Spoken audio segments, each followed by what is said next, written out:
Muy buenos días, mis queridos alumnos de Teoría y Política Económica. Bienvenidos a su clase de la semana número 10. Hoy vamos a terminar la unidad número 3.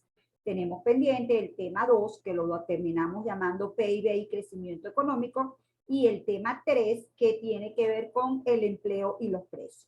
En todas lo que vamos a ver hoy, lo que queremos es que entiendan cómo se calculan las principales variables macroeconómicas que nos permiten saber cómo va la producción, cómo va el empleo y cómo van los precios. ¿Okay? Tal como lo establecimos en el tema número 1, la macroeconomía tiene objetivos macroeconómicos muy claros. 1, aumento del PIB. 2, baja tasa de desempleo. Y 3, control de la inflación. Entonces, lo que vamos a hacer ahorita es ahondar en muchos más elementos que nos permiten entender cómo se calculan los indicadores para estos 3 tipos de variables y cómo se manejan, cómo se analizan. ¿Okay? Entonces, bueno, hoy la clase va a ser bastante con la pantalla porque precisamente quiero aprovechar al máximo el tiempo para poder avanzar sobre este tema. ¿Okay? Entonces, repito, lo primero que queremos hacer es una clase completa que abarca el tema 2 y ese tema 2 lo hemos llamado, denme un segundito, ese tema 2 lo hemos llamado PIB y crecimiento económico. Y crecimiento económico. ¿Okay?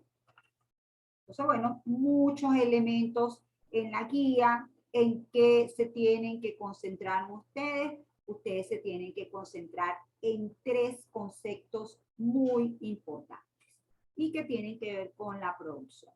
Estos conceptos son PIB a precios corrientes,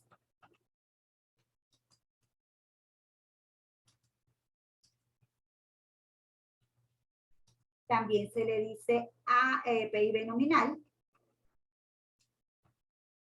¿okay? PIB a precio constante,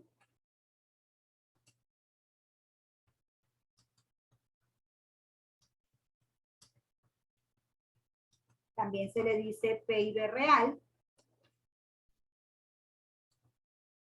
y el índice implícito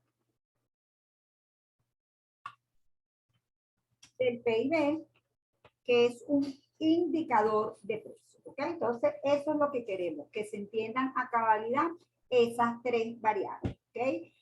Ya nosotros estuvimos viendo el concepto del PIB, un mapa conceptual de cuáles son todas las aristas más importantes del PIB. Vimos tanto el PIB como el PIB per cápita, ¿ok? Y llegamos a hablar un poco del PIB corriente, del PIB constante. Eso fue en la clase 9.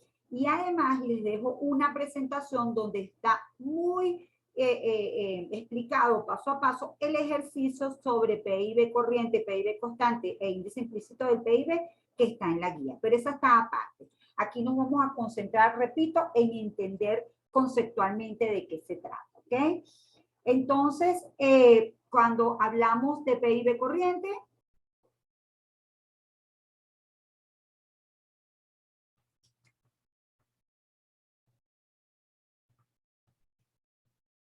decimos la producción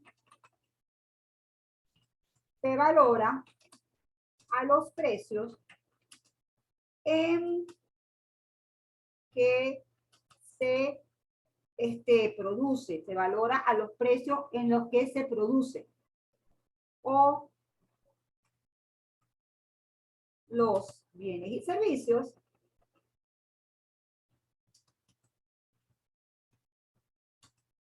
se valoran a los precios del año en que se producen. ¿Okay? Por eso decimos que el PIB corriente no es más que la sumatoria La sumatoria tiene un símbolo parecido a una E, pero aquí no lo puedo colocar, ¿ok? Entonces va a ser la sumatoria de los precios del año T, una forma de decir que son los precios del periodo en el que estamos trabajando, con las cantidades del año T. ¿Eso qué significa? Eso significa que si nosotros queremos evaluar el PIB corriente del año 2018, perdón, vamos a valorar o vamos a sumar todas las ventas de las empresas que tengamos. Y esas ventas, recuérdense que se tienen incluido el precio del año 2018 por las cantidades del año 2018. Si nosotros queremos saber el PIB del año 2019, lo que hacen las autoridades económicas es que buscan las estadísticas de las ventas de las empresas y entonces multiplican o obtienen los valores, perdón, que representan los precios del año 2019 por los precios del año, por las cantidades, perdón, del año 2019. Y para el año 2020, hacen lo mismo, ¿ok? Van por grupos de empresas, le preguntan cuáles fueron sus ventas, entonces tenemos esas cantidades del año 2020, obviamente están valoradas al precio al que fueron vendidas en ese año, que es el 2020.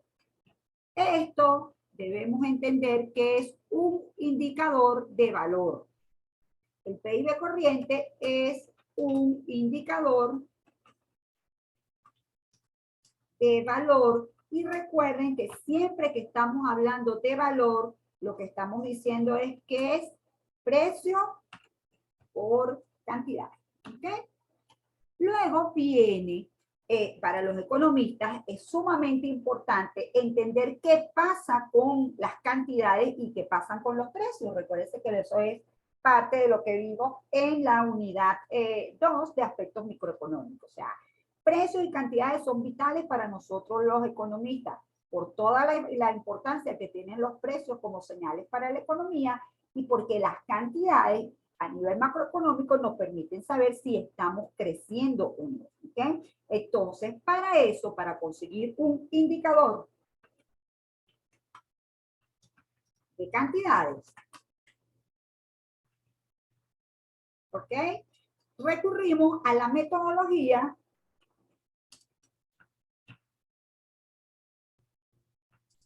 del año base. ¿Qué va a ser el año base? El año base va a ser un año normal que nos va a permitir ser un parámetro de comparación de los años siguientes, si esos años siguientes son mejores o peores que este año parámetro que estamos llamando año base. ¿Okay? Para nuestro ejercicio, lo que vamos a hacer es que vamos a decir que el PIB corriente del año 2008 también es el año base. ¿Okay? El año base. Y al ser el año base, pues entonces son los precios del 2018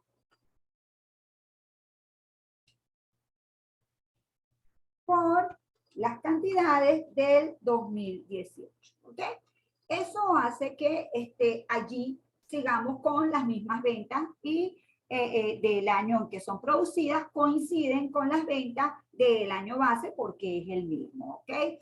Generalmente en los años base las autoridades económicas hacen un esfuerzo por conseguir mucha información. Es prácticamente un censo que se hace de la actividad económica. ¿Ok? O sea, es bien trabajoso el determinar el año base y el recoger toda la información del año base. Entonces, ¿cómo tendríamos el PIB constante del año 2000? Perdón, que no es 8, sino 18. ¿Okay? Del año 2019. ¿Cuál sería la información? Aquí sería el PIB del 2019 real o constante, es decir, las cantidades del año 2019 las vamos a valorar a los precios del año 2018. Obviamente eso lo hacen las autoridades económicas, ¿ok? De manera que precio del 2018 por cantidades del 2018 va a ser un valor en términos reales. Simplemente para que se entienda que esto es un valor monetario y que permite entonces sumar todos estos valores porque no hay ningún problema. O sea, los precios individualmente no se pueden sumar, las cantidades tampoco, pero la multiplicación de precio por cantidad es un valor, en este caso en bolívares, millones de bolívares, y ese sí se puede sumar. Pero con esta connotación, son las cantidades del año 2019 valoradas a los precios del año 2018. ¿Qué haríamos para obtener el PIB real del año 2020? Bueno, para obtener el PIB real del año 2019, las autoridades económicas otra vez contabilizan cuáles son las cantidades del 2020 y las valoran a los precios del año 2018. Entonces sería precio del 2018 por las cantidades del año 2020. Entonces, repito, la gran maravilla de esto es que nos permite tener un indicador de volumen, ¿de acuerdo? Entonces, ese indicador de volumen, al final, lo que nos va a llevar es a decir que si el PIB del año 2020 en términos reales es mayor que el del año 2019 y el del 2019 es mayor que el año 2018, podemos hablar de que la economía genuinamente está produciendo más bienes y servicios a lo largo de esos 3 años. Lo que quiero decir entonces es que la variación porcentual del PIB real nos dice si la economía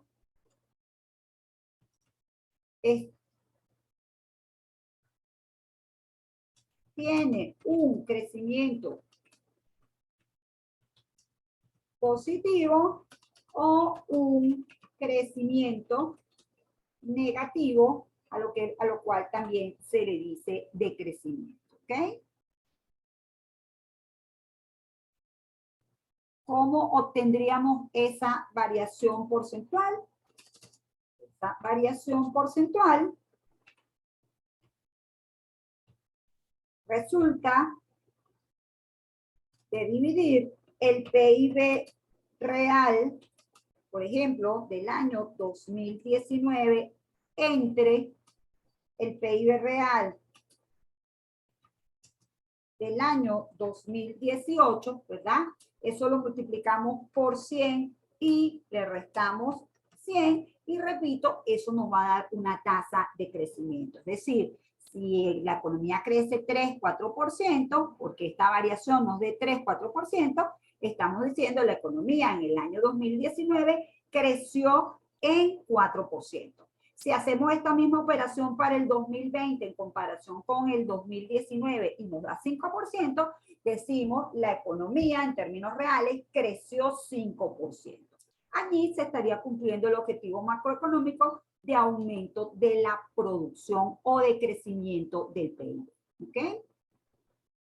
Muy bien. Vamos con el tercer indicador. El tercer indicador es el índice implícito del PIB. Lo chiquitico aquí para tener todo el espacio.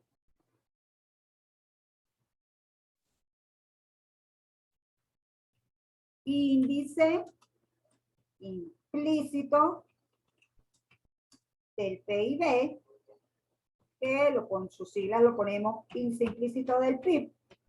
¿Okay? Es un indicador del nivel general de precios. ¿Ok? ¿Y cómo hacemos para obtenerlo? Bueno, nos valemos de la fórmula valor igual a precio por cantidades, y lo que hacemos es que despejamos la variable precio. ¿Cómo despejamos la variable precio? Bueno, la cantidad que está multiplicando la pasamos para el otro miembro dividiendo, y entonces sería valor entre cantidad. Eso nos va a dar el precio. Lo queremos además convertir en un índice, entonces lo multiplicamos por 100. Es decir, que la fórmula del índice implícito del PIB es el PIB nominal entre el PIB real por 100. ¿Ok? Entonces lo hemos convertido en un índice. ¿Qué es esto de índice? Importante entender este concepto. Índice, ¿qué es un índice?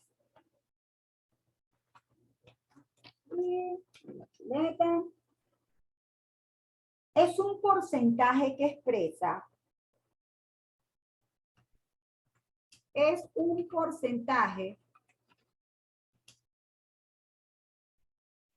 expresa,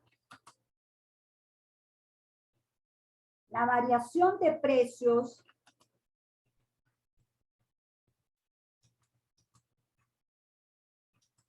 cantidades o valor, ¿ok? Puede ser cualquiera de esos indicadores, la cantidad de precio o valor de un grupo de productos. Es aquí la importancia de un grupo de productos, es decir, productos que están en unidades distintas, ¿ok?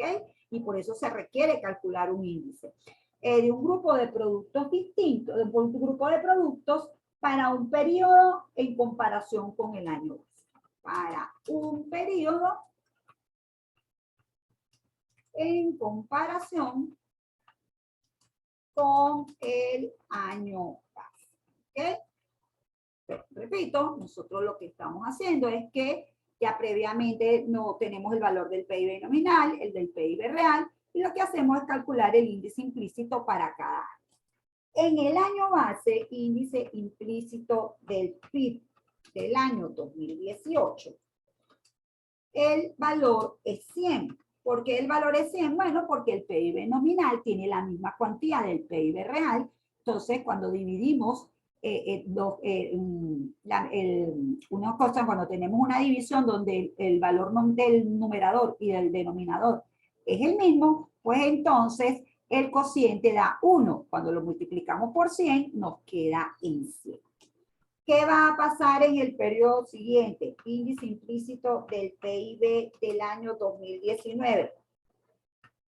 Ahora el PIB nominal y el PIB real son distintos, de manera que nos termina dando otro valor. Supónganse que en el 2019 nos va a dar un índice implícito del PIB de 120 y en el año 2020 nos va a dar un índice implícito del PIB de, déjenme ver cuánto puse aquí, 126.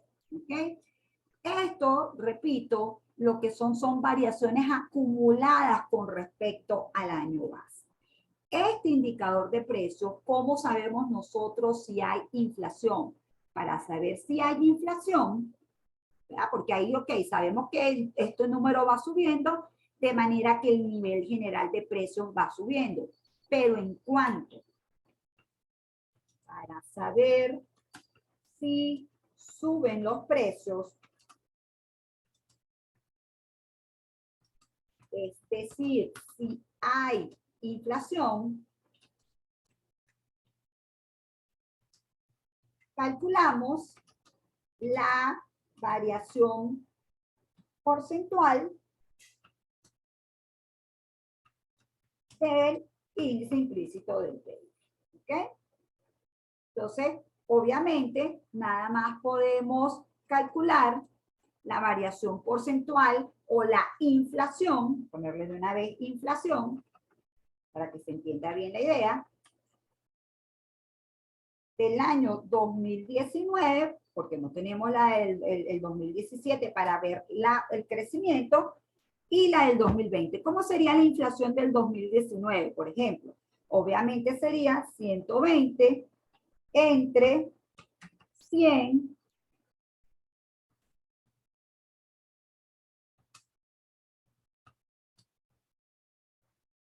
y para que podamos ver la variación porcentual debemos multiplicar por 100 y restar por 100. Esto lo vamos a hacer en todas las variaciones porcentuales. Y esto les va a dar 20%. ¿Qué significa eso? Que el precio, el nivel general de precios del año 2019 con respecto al año 2018 es 20%. Como saben, esto es una inflación alta, significativa. Para darles una idea, Europa y Estados Unidos, que están teniendo una inflación anualizada del 8%, lo están sintiendo bastante en el bolsillo, tanto los europeos como las personas que viven en Estados Unidos. ¿Okay? Para ellos una inflación bastante alta, imagínense 20%. ¿Okay?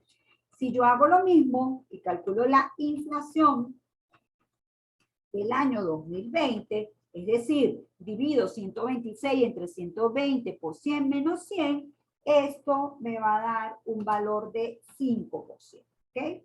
Y allí estaríamos hablando de que también crecieron los precios, pero crecieron a una tasa mucho menor que la del año 2020, cosa que termina siendo muy positiva para la economía. ¿Okay? Entonces, esto es la utilidad de estos tres indicadores. Básicamente, tenemos el valor corriente, que es un nivel de precio, un nivel de ingresos de la economía, pero necesitamos un indicador constante y entonces ese indicador constante es el índice, el PIB real, y necesitamos un indicador de precios y ese indicador de precios tenemos otro que es el famoso IPC, pero contamos con el índice implícito del PIB. ¿Okay? Y esta es la utilidad que tenemos.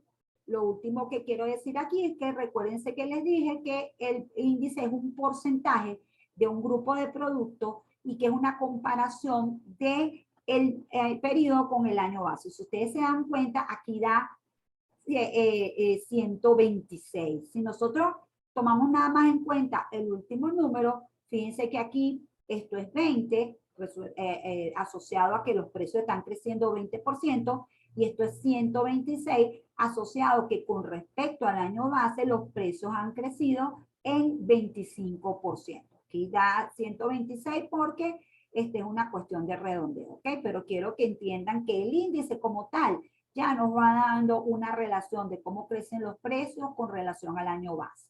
Pero nosotros siempre estamos comparando lo que pasa en este año con respecto al año anterior. Y así lo vemos como una serie de tiempo. No es que hacemos las comparaciones solo con el año base, ¿ok? Entonces, bueno, esto es todo lo que tengo que decir por la metodología para que se entienda lo que es el PIB corriente y lo que es el PIB constante, ¿ok? Espero que haya quedado mucho más claro. Tenemos que hacer un ejercicio de macroeconomía que incluye esta información, así que es importante que la entiendan, ¿ok? Entonces, ahora vamos a pasar al próximo aspecto, y el próximo aspecto de este tema número 2 es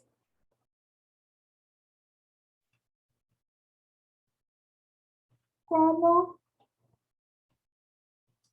se calcula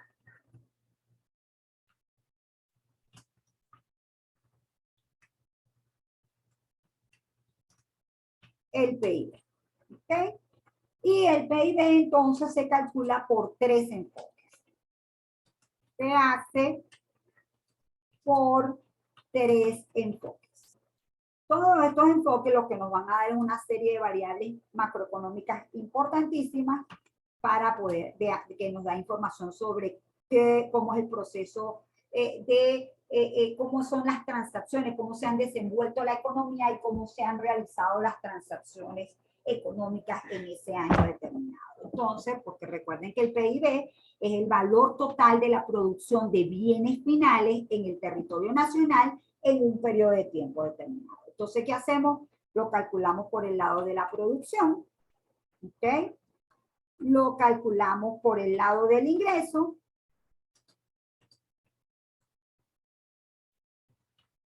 y lo calculamos por el lado de la demanda. Repito, se llama enfoque de la producción, enfoque del ingreso y el enfoque de la demanda. Entonces, en cuanto al enfoque de la producción,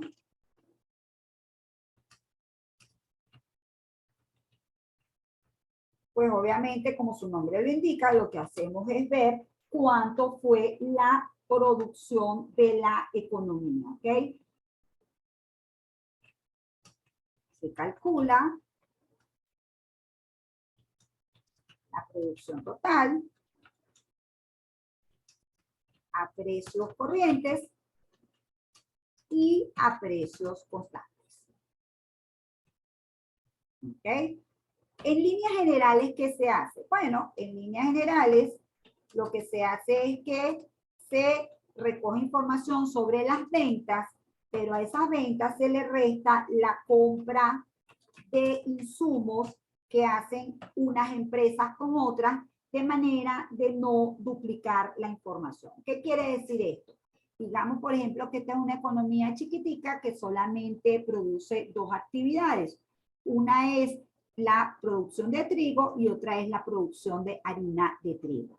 ¿Cuáles serían los dos bienes finales que vamos a tener allí? Las ventas de trigo y las ventas de harina, ¿verdad?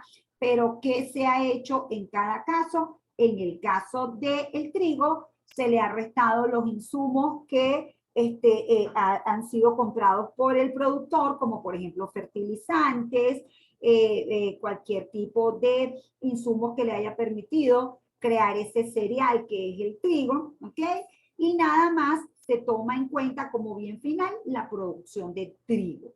En el caso de la actividad manufacturera, que es la harina de trigo, entonces allí se cuantifica cuánto es el valor agregado del bien final, que es la harina de trigo, y entonces eso pasa por restar las compras de trigo que ha hecho el productor y que le han permitido procesarlo y convertirlo en harina de trigo. ¿Okay? Esa es la idea general de lo que es el enfoque del PIB por el lado de la producción. Simplemente, repito, es calcular el valor total de la producción. Luego viene el enfoque del ingreso.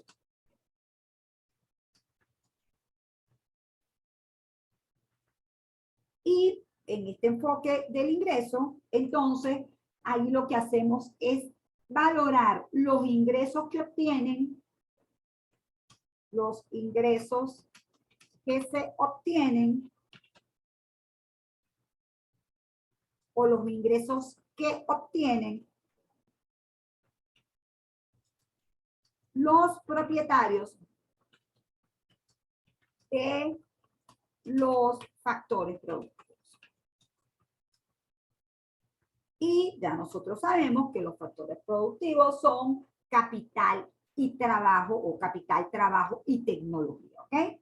Capital, trabajo y tecnología. ¿Ok? Entonces, ¿qué ocurre? Bueno, ocurre que detrás de estos medios de producción o de estos factores productivos hay personas, residentes o no residentes en una economía, que ponen a trabajar esos factores productivos y reciben una ganancia por ello.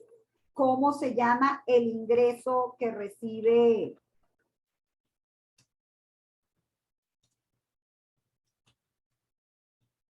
recibido por el trabajo? Se llama salario, ¿ok? ¿Cómo se llama el ingreso recibido por el capital? Bueno, aquí tenemos que tomar en cuenta que existe el capital físico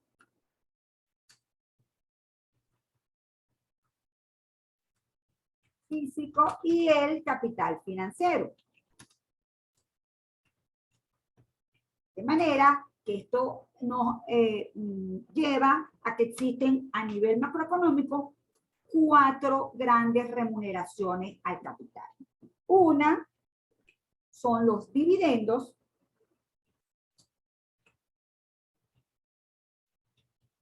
y es el ingreso que reciben los accionistas de una empresa, ¿ok?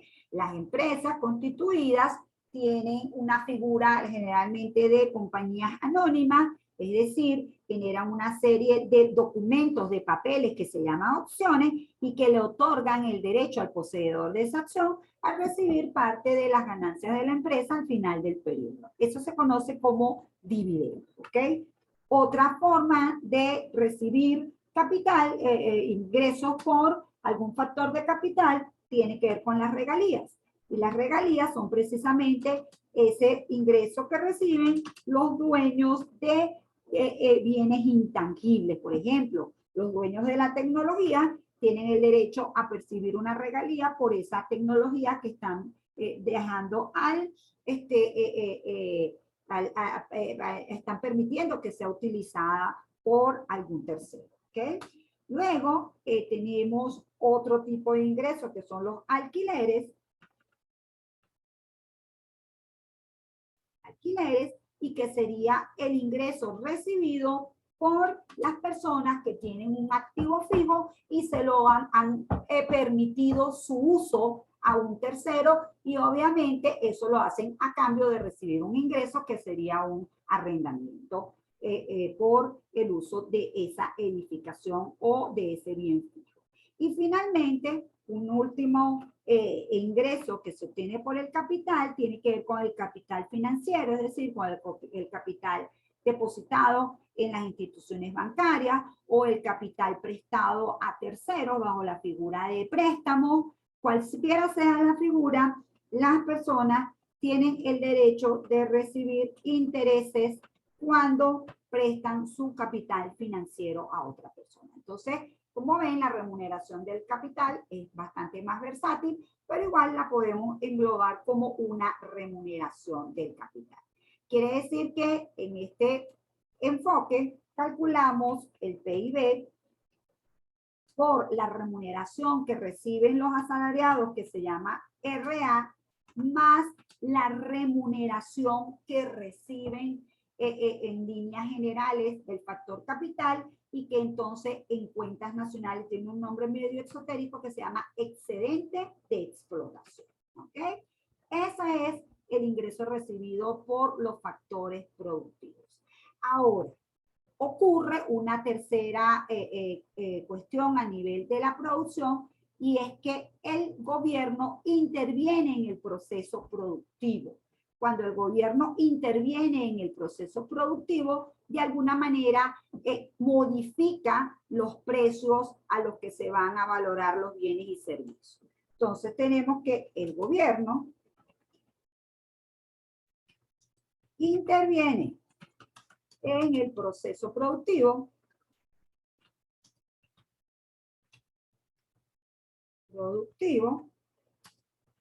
por un lado,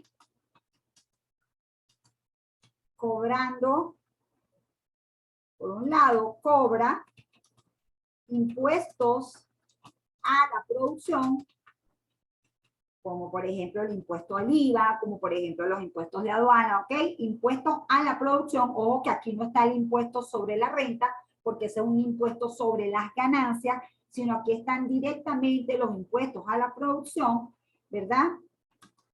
Por el otro, el gobierno le puede otorgar subsidios. Subsidios a las empresas. Es decir, que en vez de quitarles dinero, les da dinero a algunas empresas porque está interesado o que produzcan a precios más económicos o que, ¿cómo se llama? Produzcan mayores cantidades o quiere fomentar la actividad por alguna necesidad que se requiera. Es decir, el gobierno puede dar dinero a las empresas y el dinero quita dinero a los ganadores, a los propietarios de los bienes de producción a través de los impuestos a la producción. ¿Okay? Eso hace que en esta ecuación también se incluya una variable IP como impuestos a la producción y SV como subsidios, también se le dice subvención. Y una última variable que nos falta para entender todo el enfoque de lo que es el PIB por el lado de la producción y por el lado del ingreso es que las empresas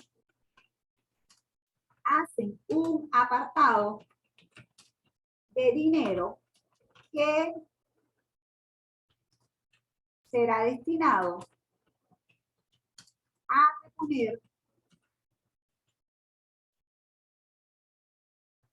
reponer la maquinaria cuando termine su vida útil.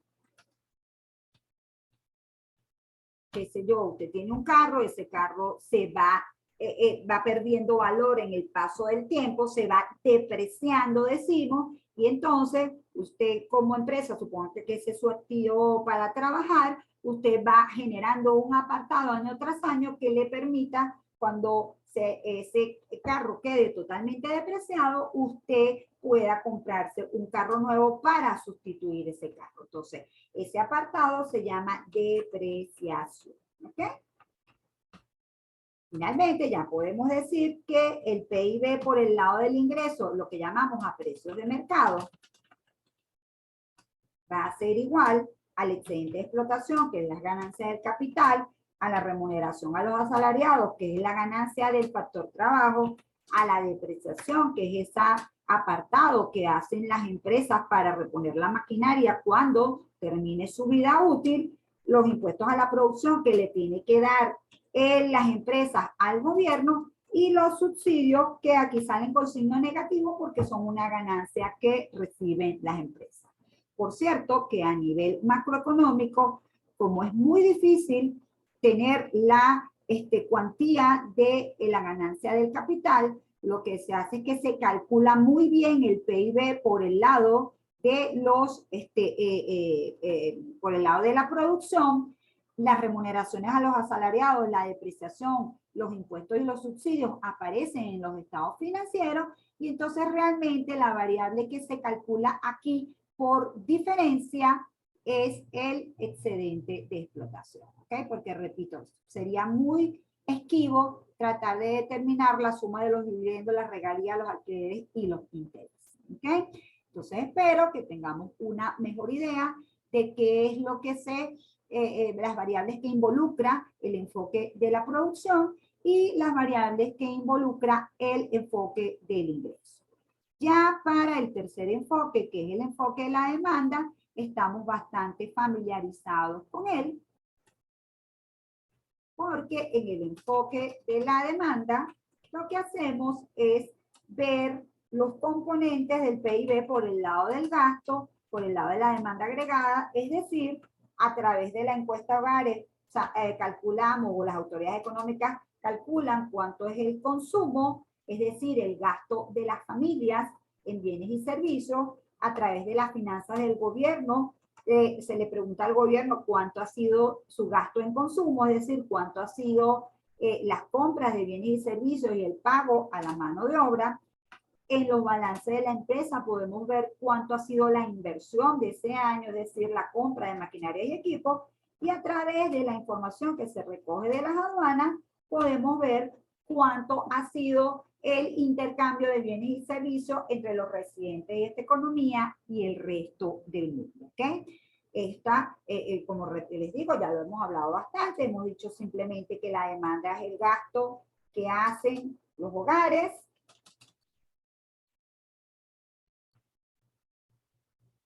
que hacen los hogares, que hace el gobierno,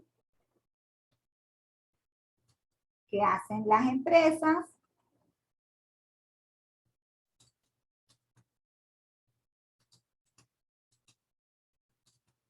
que hacen las empresas y que en términos netos hacen los extranjeros de esta producción de bienes y servicios, ¿ok? De manera que podemos plantear como cierre para esta primera grabación la ecuación macroeconómica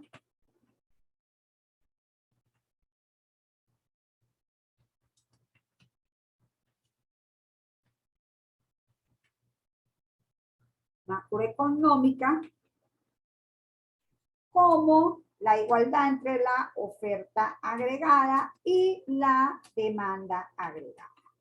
Hemos dicho entonces que la oferta agregada se calcula a través del PIB y que la demanda agregada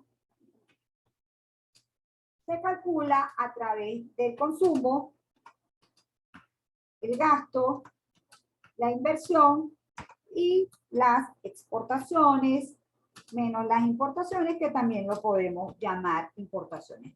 ¿Okay? Entonces, bueno, vamos a dejar esta primera parte hasta aquí y nos conectamos una segunda y tercera hora. ¿Ok? Volver aquí.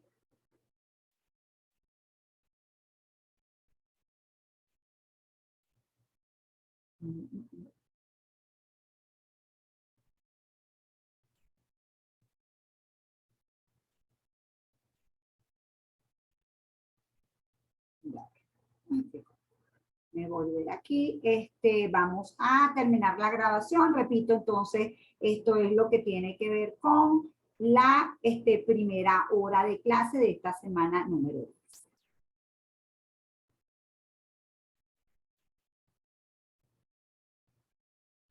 Nos vemos.